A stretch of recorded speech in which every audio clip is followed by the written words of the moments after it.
Now, NATO is stepping up its response to what it sees as an increasing threat to vital infrastructure in the Baltic Sea. The military alliance is launching a new mission to protect undersea cables after a spate of alleged attacks by Russia's so-called shadow fleet.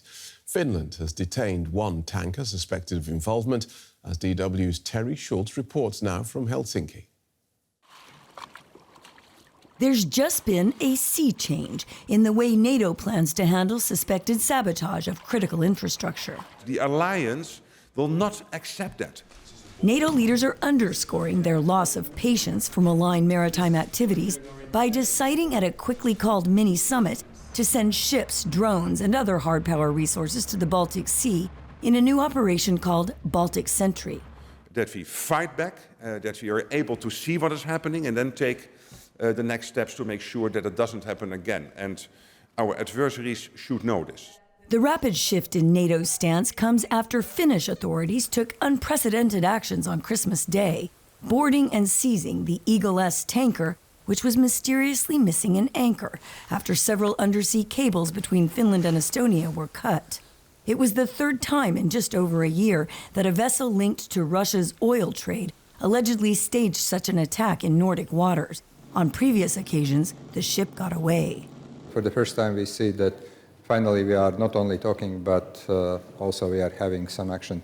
The Eagle-S crew is being interrogated about its activities and who may have given instructions to drop and drag an anchor. During the investigation as to whether the Eagle-S is responsible for damaging those cables between Finland and Estonia, inspectors found such severe safety deficiencies on board the ship, they say that's another reason it has to remain detained here in this harbor north of Helsinki. That's another hazard of these shadow fleet vessels. They are taking environmental possibility bomb in our seas. So we should deal with every possibility that the law allows us. What the law allows is an important question, but one the Finns didn't leave to chance, says hybrid warfare expert Jukka Savolainen. We have been studying the subject and we have been finding new grounds for potentially stopping a ship causing the damage, and this is the state of necessity as defined by the United Nations in 2001. Savolainen says the conclusion it's legal to block potentially dangerous shadow fleet vessels was achieved right before Christmas, just in time for the arrival of the Eagle-S. Now Finland, one of NATO's newest members, will serve as an example to the other allies. We will provide a step-by-step report to our allies about the Finnish model that we used. NATO Chief Rutte says there's no time to waste and that Baltic Sentry will be up and running within a matter of weeks. So that report from Teri Schulz in Helsinki. I'm pleased to say Teri joins us now. Welcome, Teri. As you ended your report there saying NATO leaders are saying there's no time to waste. Why such a sense of urgency?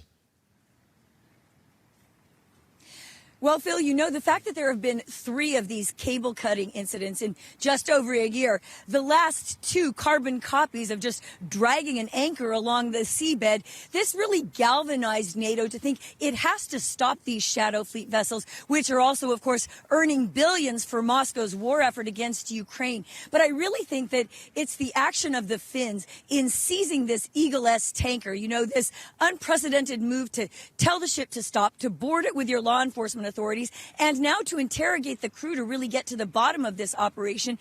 This really convinced NATO leaders that they can do something about this, that there is a loophole in the international law of the sea that allows them to stop vessels that could be damaging to their country. So as much as Moscow was trying to test NATO's response, now NATO is sending this signal back to the Kremlin. We're not going to put up with this anymore, and we're going to make it cost you. And does cutting undersea cables actually threaten countries in the region, or is this more about drawing a hard line against foreign actors? Well, it does cost them. It's very expensive. It causes millions of euros of damage. In this case, one of 2 electricity cables going between Finland and Estonia was completely destroyed. And so, of course, that puts Estonia in a bad situation. But, of course, that's the thing about hybrid warfare. Nobody's lives were lost. It doesn't rise to the level where you could launch a military operation by NATO against it. But what NATO and these leaders are worried about is that these are incremental attacks and that it's going to get worse. There are cables running under the sea that, for example, carry all data between North America and Europe. And if Russia were to be emboldened to try to attack those cables, that would be a huge disaster. So they very much want to cut off this behavior along with the money that it earns Moscow while they can. And now they really think that they've got a new method to do it with launching this Baltic Sentry operation, putting more ships, airplanes and drones in the air, and with this loophole that says we're going to stop these ships and really cause some problems for the Kremlin. OK, this has been a gap in NATO's defences for some time. They've long been aware of security issues there in the Baltic. They must be pleased, especially countries in the region, that action is now being taken. Yeah, they definitely are. And this really sees the imagination of everyone when you see, you know, the Finnish police scaling down onto the Eagle S tanker. But, you know, it would be wrong to say that NATO hasn't been working towards a stronger response. Already a year ago, they set up a new center to exchange intelligence about these ships and also for commercial entities who own these cables to share their data with governments. That's a really important link here so that everyone can work together and work fast enough so you can actually catch these ships before they escape into international waters, which has happened in the last 2 cases before the Eagle S. OK, thanks for that, Teri. DW Brussels correspondent Teri Schulz.